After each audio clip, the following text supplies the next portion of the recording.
Hi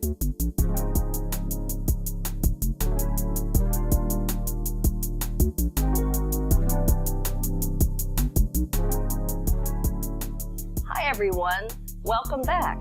I'm Pam. And I'm Jim. And this is Chapter 2 of the Parenting Connection. And so today we're going to talk about parenting styles and some of the differences amongst parenting styles. And you'll probably think a little bit about the way you were raised and maybe the way you raise your own children. Before we do that, we'd like to review a little bit about last time we talked about differences in temperaments. And that means differences within each individual. And we also mentioned that there's a lot of different theories about personality difference. And we don't want this particular theory to become sort of a overly developed way of thinking. And what I mean by that is, this is one way of looking at differences. And it's helpful to the extent that you can attune to your child and that you can also start to maybe be able to predict them a little bit, and so you can be more successful at having skills and ways to deal with that particular child. But we don't want it to be seen as labeling, because no one fits in a box. No one's one thing. Let's say you have a child who is Tigger, and he has lots of energy and he bounces around. That doesn't mean he's not going to want to sit down and read a book. Or you might have a Pooh, who doesn't have a lot of energy normally, but he gets passionate about something and he really gets into a project. So we really want to be able to paint these with broad strokes and not use them to sort of label our children. So do you want to review a little bit about the temperaments, Jim? Yeah, let's go back and revisit these characters and talk about them a little bit. Yeah, we said that Winnie the Pooh is phlegmatic. And I know these words, right, sound a little funny to us, Mm-hmm. you know.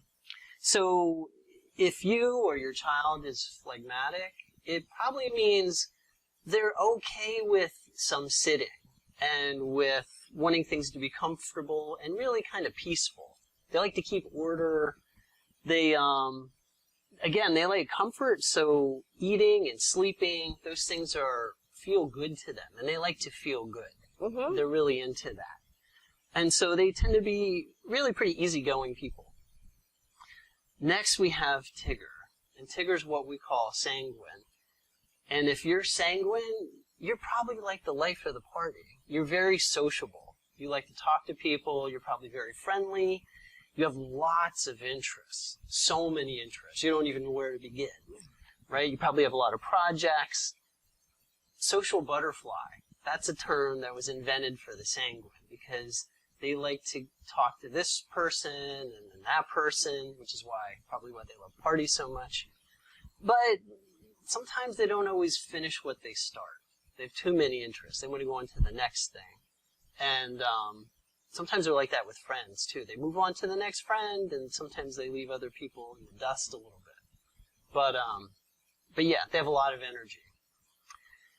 Then we have Rabbit. Rabbit's what we call choleric. And if you're a choleric, you like to get things done.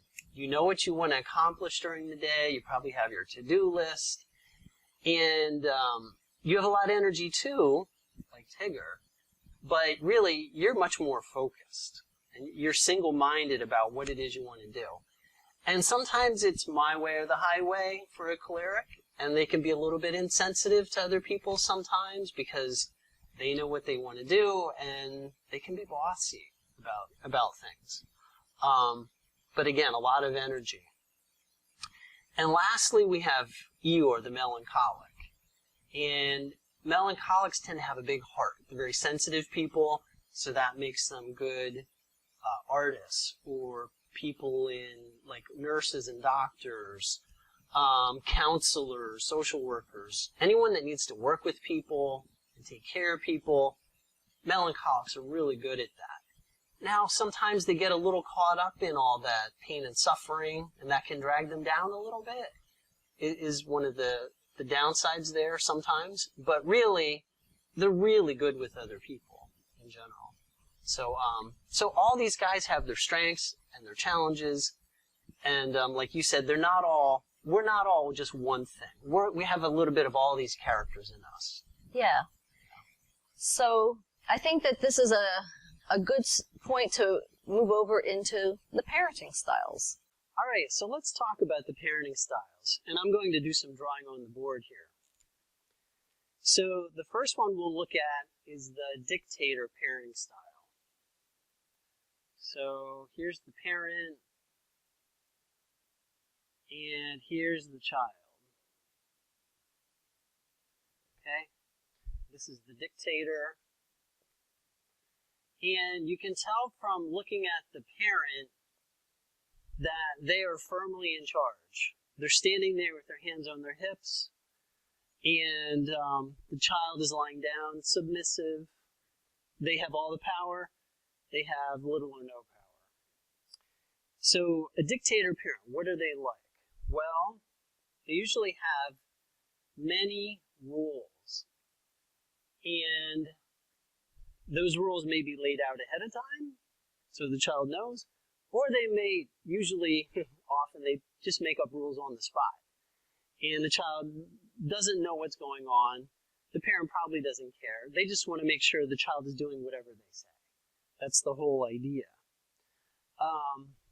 The dictator gives few freedoms.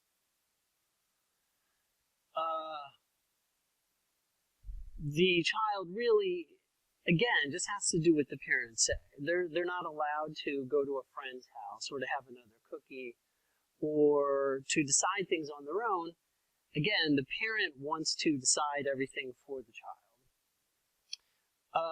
They're probably rigid in that these rules that they've made up, they're not going to bend on them. Anytime the child tries to question, the parent takes that as an infringement on their authority, and they're going to try and squash that.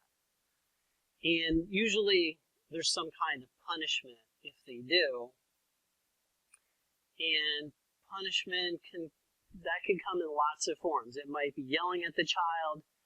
It might be taking the phone away or grounding if people still do that. And honestly, it's often physical punishment. That's something that still happens.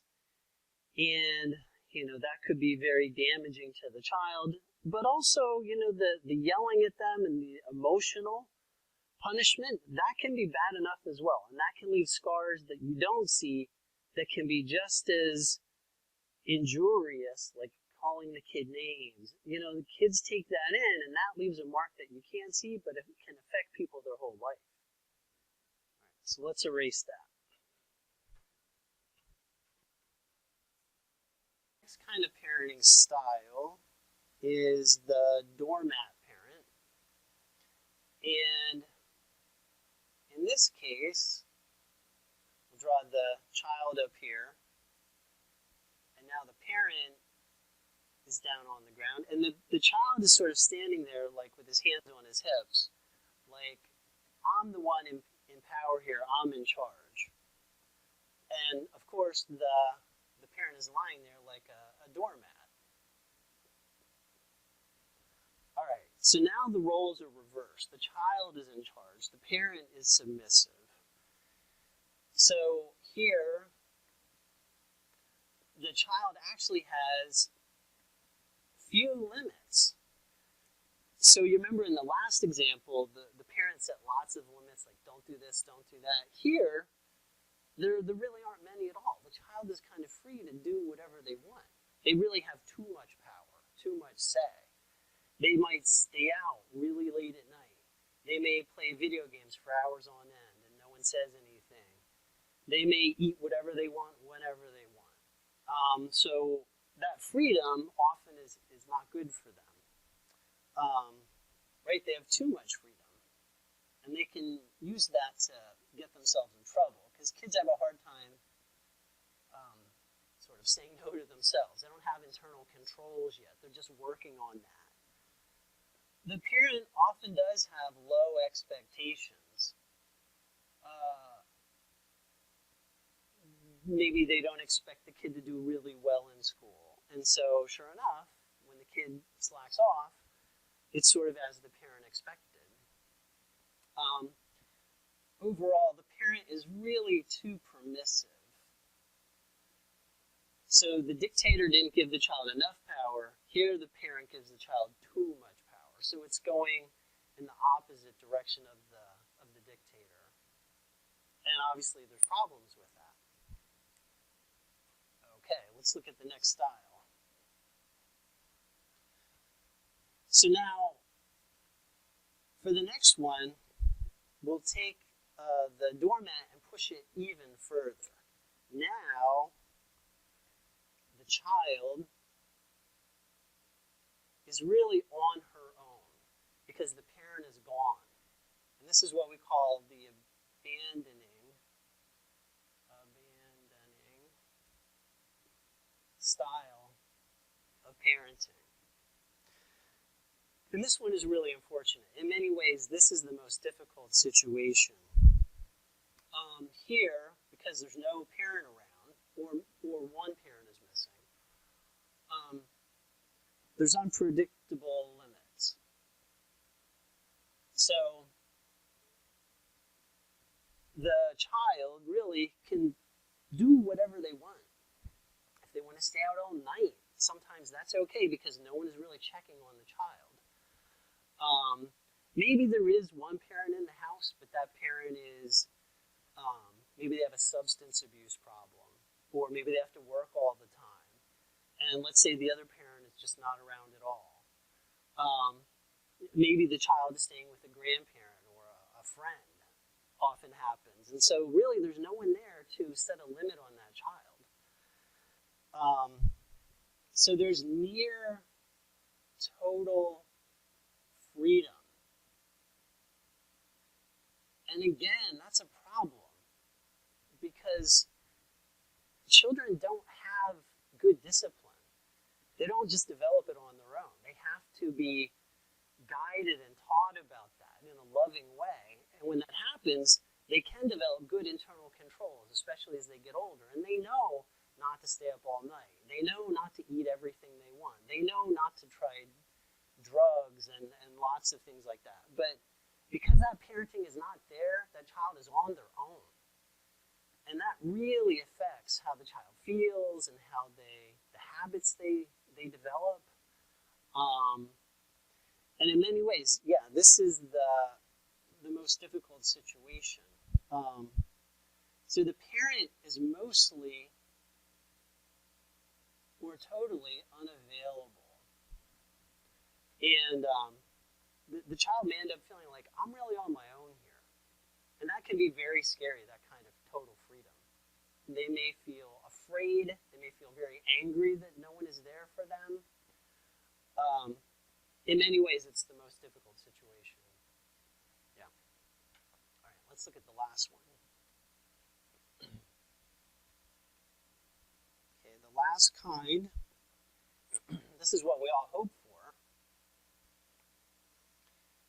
is the connected parent. I'll draw them holding hands here. And this is what we all want. You know, no parent-child relationship is perfect. So even when this is present, it's never going to be quite perfect. But this is the goal in many ways, is to have a relationship, a connection. And what we see here is freedom, but with some limits. So in other words, you know, when the child is young, let's say, and they get up and they're having breakfast, they might have a choice, like if they're gonna, what kind of cereal they're going to have. Or as they get older, what they want to wear going to school. Or, you know, what kind of sneakers they might get, or what game they want to play. They do have some freedom, but not total freedom. So they have a regular bedtime. You know, the parent knows about how they're doing in school, so they have to go to school, and they have to do their homework. And those kind of limits keep the child on track so that they don't just go crazy and start doing whatever they want. You know, those limits actually are part of love and teaching. So they're a good thing. The parent is firm about that. You know, when the child pushed, like, well, can I go to bed at 11 like my friends do? The parent will say, no, bedtime is 8 o'clock. That's how we do it. And they're not going to really budge from that. And the kid can push against the limit, and they will, especially as they get older. But the limit is the limit, and it's there for a reason. And so the parent stands firm in that. But even so, especially as the child gets older, the parent becomes a little bit more flexible. So if the child wants to stay up a little bit later, the parent realizes, okay, you know, he or she can handle it. There's a reason they want to stay up. I get it. I was a kid too. And they give them a little bit of freedom because now they can handle it. And the child appreciates that because now they're not being treated like a little kid anymore. They're being acknowledged for the young person that they are. And that's important, that the parent recognizes who the child is, what they can handle, and they give them a little bit more power and freedom. That's really important. And that's the thing. They're respectful of the child. One of the most hurtful things, and a lot of us experience this, is when there isn't the respect. And the parent's always telling the child what to do.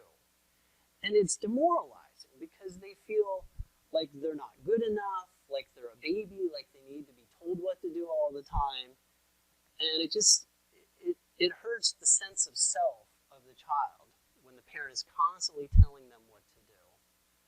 So there's a respect there, and that helps. That really helps. So those are the parenting styles. And in a little bit, we'll talk about climates in the home, which is similar, and yet it's a little different. And we'll say some new things about the home life. Hi. So we just heard about the different parenting styles. And with the parenting styles, it's sort of a foundation to generally think about, you know, how people were parented in their homes. But the fact is that parenting is extremely complex. And there's different theories, again, and different ways of looking at it. And another way of looking at it that we have found to be extremely helpful comes from the author Jean Isley Clark. She wrote a book called Growing Up Again, Parenting Ourselves, Parenting Our Children. And I think she intended the book specifically for people who grew up in very difficult, dysfunctional homes. And one of the things that we like to talk about or present when we work with families is 6 different climates in the home. And the climate is there is definitely some overlap with the parenting styles, but there's also a little bit more nuance. And you'll see that as we go along. You can have different combinations of these climates, just as you can have different combinations of parenting styles, but I think this hits it a little bit more specifically. All right, so before we talk about climates in the home, let's talk a minute about what is climate. What do we mean when we say climate? And, you know, a word I often think of is weather. Mm-hmm. You know, climate is like weather. And so we have some drawings here about, you know, the weather. And sometimes the weather is nice. Sometimes the weather is a little foggy. Not sure what's going on. Sometimes the weather is stormy. So the idea is climates in the home, it's kind of like, what is the weather in your home? Is it sunny? Is it stormy? Are you confused? You're not sure what's going on? Is it changing? Because weather changes. It's not always the same. That's right. And we try to deal with the weather in our home, and that really sets the mood. You know, the parent's mood creates the atmosphere in the home. And that really impacts the children. It also can impact the partner. So if there's not a lot of energy, that can pull everything down. If there's too much energy, that can create anxiety. And so it is important to be self-reflective and mindful of how the climate that you're creating in your home, how that impacts the rest of the family. Yeah. It doesn't have to happen by accident. Yeah. Yes. You can create it. It can be intentional. Yeah. Right. So we talked about climate as weather and how that applies to the home. let's look at the actual climates in the home as they've been laid out. And the first one is rigid. This is like the dictator parent. And the parent probably uses fear. They might even want the child to fear them. They want control is what they want. They want obedience. They want the child to do what they want them to do. Yeah, there's no flexibility. There's no flexibility. The child doesn't have a voice. Yeah.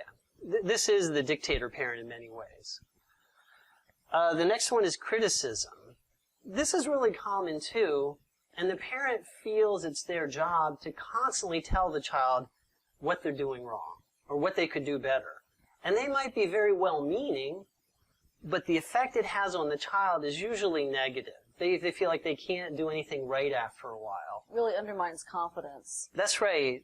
This kind of climate, like criticism in the home, often goes with the dictator. The dictators are often telling people what to do, right? Criticizing. But it also could go with a marshmallow. You could have which we're going to talk about in a minute. It could also go with abandonment. Someone's not normally there, and then they show up and they start criticizing. So these things can be combined in different ways. Yeah. I remember when I was a young adult finding out there was such a thing as positive criticism. I only was aware of and subjected to the other kind. Which was not helpful. Like, that's an interesting theory, positive criticism. I wonder what that's like. Okay, marshmallow climate. This is like the doormat parent in the parenting styles. Here, the parent is a marshmallow. And we all know what marshmallows are like. They're soft, they're squishy. They're not very strong. They can't hold limits on kids. If the kid wants to go to bed at midnight, the parent will probably let them. Mm-hmm. They might put up a little bit of a fight, or they may just look the other way and let them do it. But the parent feels a little bit like a martyr. Like somehow they're like a victim of the child. Right. The child gets their way and has too much say, and the parent feels a little bit powerless to stop them. Right. They don't assume their executive role. It's like the child does not respect the parent. Right. Is what they expect, and then they don't get it. The next one is really similar to the parenting style of abandoning parent. And this is when the child is not, the parent is not around, so the climate in the home, like there's no rules. It's sort of like the foggy weather. Everything's sort of confusing. You can't see what's going to happen next. You don't have any sense of structure, routine, or even a place or a place to belong. It's chaos. You're right. The child doesn't know what to expect, right? The next two actually are more positive. These are like the connected parenting style. And in one case, the rules of the home are, in one case, they're non-negotiable. So the child doesn't have much, if any, room to negotiate what they would like. It doesn't mean they never have any choices, but there are certain rules in place, and those rules are firm, and the parent really doesn't budge very much. But this can still be a healthy home. Because the rules are fair and they're reasonable. And so it's something that the child can make sense of, rather than with a rigid parent. There's no sort of meaning to it. It's just because I said so. That's right. And because it's not very mean-spirited, the child can usually get on board, and they feel like, yeah. That there's somebody in charge. It's the opposite of having an abandoning parent. There's someone there to sort of carry the structure. And that makes them feel safe when they know there's someone in charge and it's not me. Right. Here, the rules are a bit more negotiable, especially, I think, as the child gets older. So, little kids, they maybe get little choices, like, what do you want for breakfast? What would you like to wear today? And they get maybe 2 choices. It's very simple.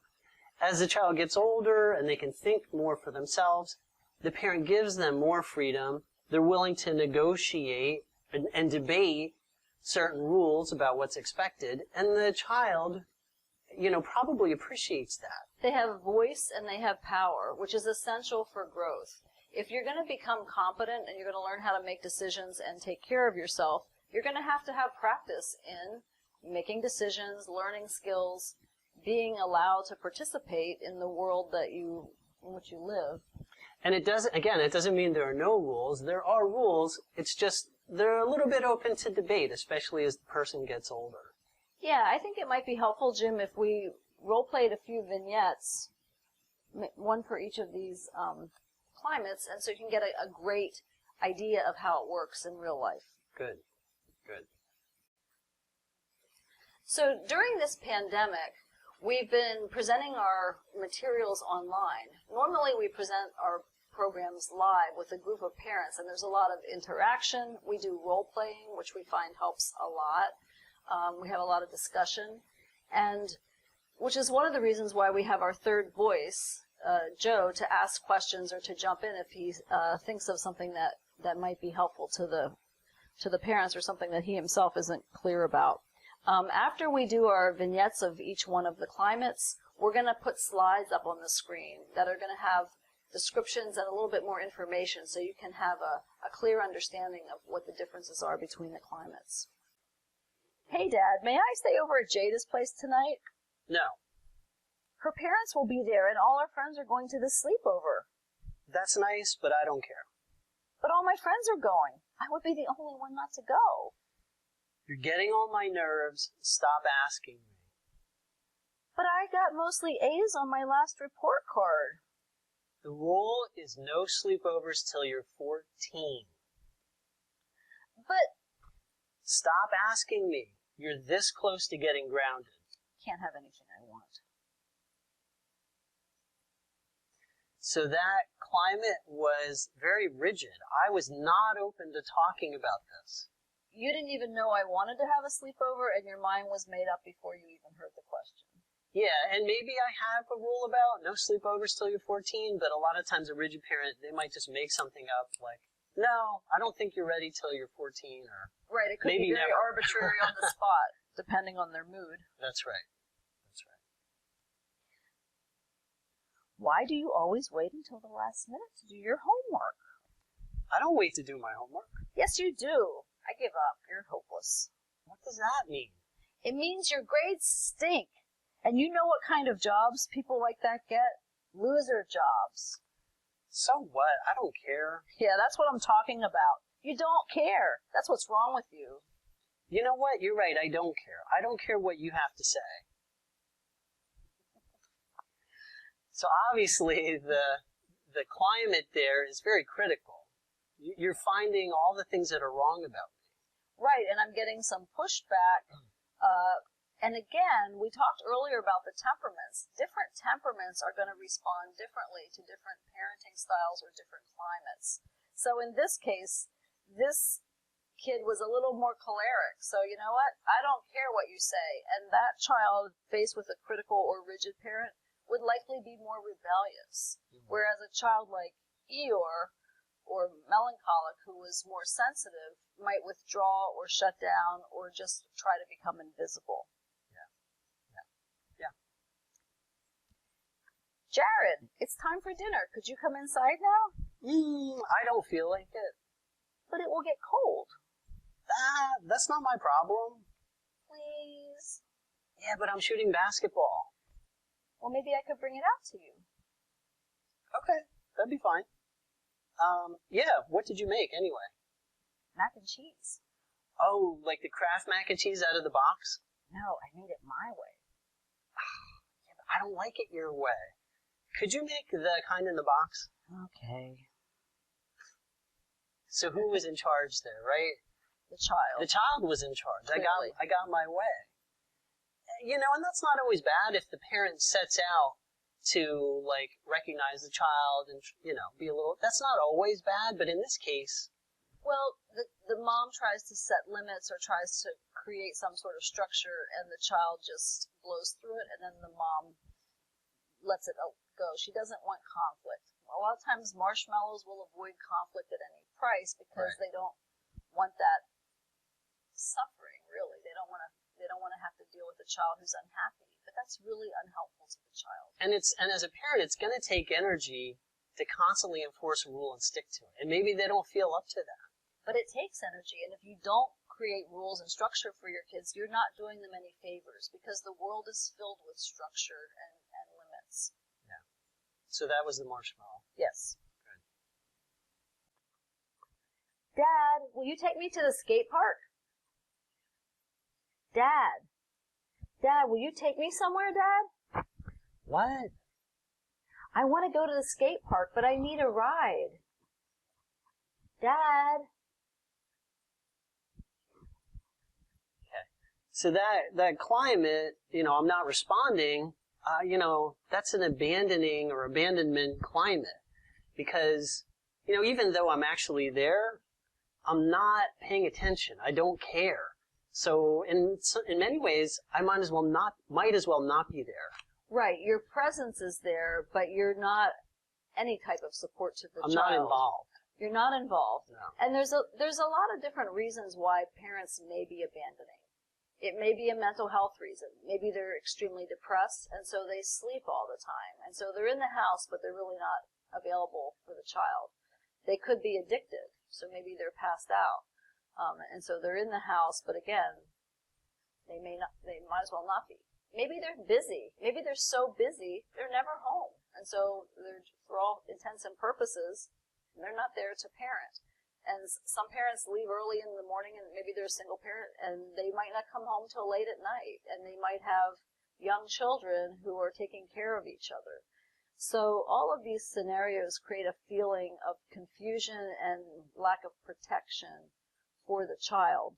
There was a family that we worked with where there was a father who, as a child, had been in a family with two parents who were drug addicted.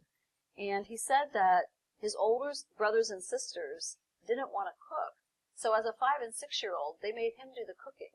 So he would push a chair over to the stove and would be browning ground beef, when he was, not even tall enough to reach the stove. And so in abandoning households, some really dangerous things can go on, and kids can get really hurt. And so in some ways, the abandoning lifestyle is probably the most dangerous for a child, even more dangerous maybe than a household where there's a dictator parent. You need to clean your room before you can go to the beach with your friends. But it's not that messy. In your opinion, it's not that messy. But it's not messy. Joel's room is way messier than mine. I see clothing on the floor, papers lying around, a thick layer of dust on the bookshelf. So why do I have to clean anyway? We ask you to keep your room picked up, and we ask you to clean every 2 weeks because that's how our family keeps our house. When you have your own place, you can keep it any way you want.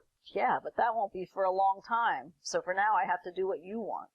Well, I guess you're right. You need to clean if you want to be able to go to the beach. It's your choice. Okay, I get it.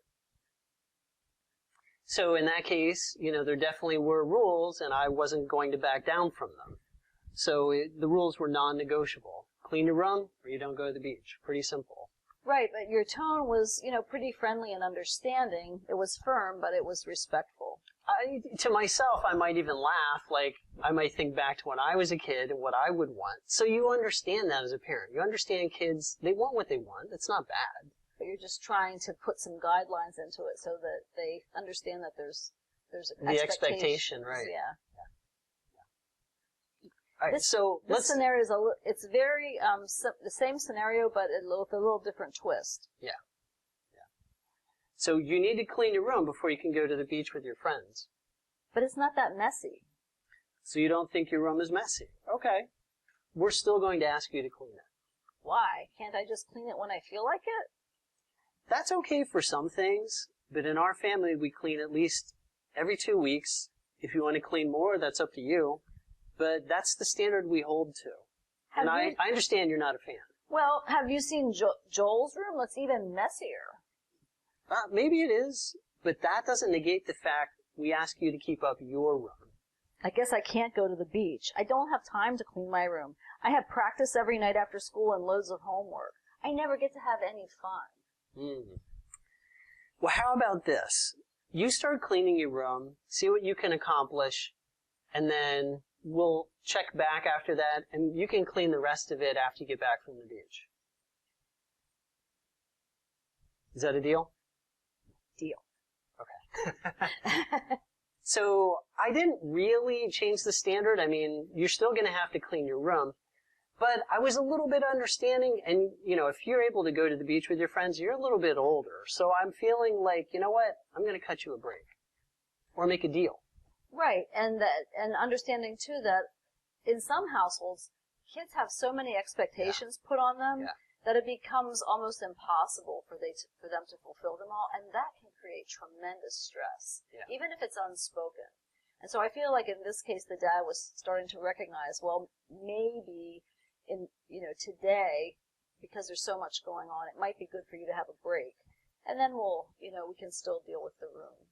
Right. I don't want you to be miserable. And I hear what you're saying, and I know your schedule. You are busy. So that little bit of give and take, that can help. The teenager might feel like, you know what? Okay. He's willing to work with me. Now I feel seen and heard, so when I get back, if Dad says, now, how about you take the next half hour and pick some things up in your room and really get started there, I'll be more upbeat about it. Yeah. Now we're going to review the 6 climates. If you'd like to pause or take notes, that'd be great. The first climate is rigid. The parent uses fear and control. There are many rules. Children have no say. The child hears, "You are not important. If you make a mistake, you will be very sorry." The child feels angry, scared, imperfect, mistrusted, no good, oppressed. The second climate is criticism. The parent uses ridicule and contempt. The child is labeled, "You are lazy, you are stupid." The child hears, "I am not capable. I will never be successful. They don't love me." The child feels powerless, rejected, angry, unimportant, scared. The third climate is marshmallow. The parent gives power to the child and often plays the role of martyr. The child hears, "I don't need to act responsibly. My needs always come first." The child feels unsupported, unprotected, dissatisfied, angry. The lack of structure actually can cause anxiety. The fourth climate is abandonment. The parent is unavailable. There are no rules for protection. Teasing may be substituted for caring. The child hears, "No one cares. If I'm going to survive, I'll have to do it myself. Trust is a joke." The child feels like a non-being, hurt, baffled, and enraged. The fifth climate is non-negotiable rules. The parent creates structure and firmly enforces rules that are fair and consistent. The child hears, "My welfare and safety are important. My parents care." The child feels secure and learns to be capable and responsible. The sixth and final climate is negotiable rules. The parent provides firmness and flexibility. Rules are open to review with the child. The child hears, "Everyone's needs are important, not just mine. I can solve problems too."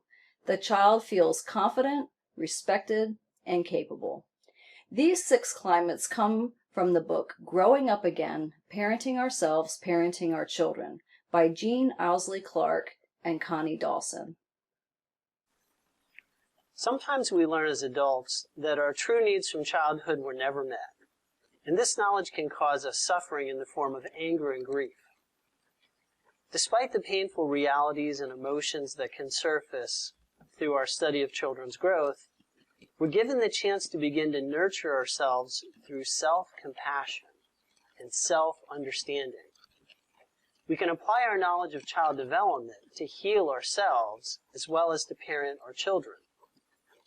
To know something is to love it. If I commit myself to learn about flowers, I will steadily grow in appreciation and understanding and love for flowers. I will notice more and more of their delicate and subtle features, and my interest in study will carry me deeper and closer into their essence. In this same way, the study of children will draw those we love closer to our hearts and teach us what they need to thrive and grow. Our children are entrusted to our care, and we will learn to nurture them. We covered a lot today, and it's a bit complex to be looking at the parenting styles and the climates. We don't usually do that in the same day, but we're trying to hit some of the highlights of what we normally present in our parenting program. So we talked about all the different parenting styles, all the different climates, and it may have triggered within you some memories or some some of the feelings that make you uncomfortable, and that's normal. Next time, the theorist that we like to use is Erik Erikson, and he has a series of tasks that children and adults accomplish as they go through life, and he has the 8 stages of man. And why is it important to look at child development and understand how humans and children develop? The reason is because there's a consistent and sequential way that development happens over life. For example, infants learn to trust or not to trust based on the care they receive from their caretaker as an infant. The other thing is that as you parent your children and you start to understand what some of the stages involved, you'll realize that your child's going through a stage. It's not a part of their character. For example, 4-year-olds are able to fantasize and use their imagination a lot, and they also have learned language, so they like to tell tall tales. That doesn't necessarily mean they're lying, it just means they're being imaginative. Another example would be 6-year-olds. They're very rule-bound, and they're trying to understand what's fair and how the world works, so they tend to tattle a lot. And while you have to address these stages of development, you don't need to see it as a crisis or something that's wrong with your child. It'll give you a more sense of realistic expectations so that you can sort of help shepherd your children through the different stages of development. So we really look forward to seeing you the next time and talking more about our children.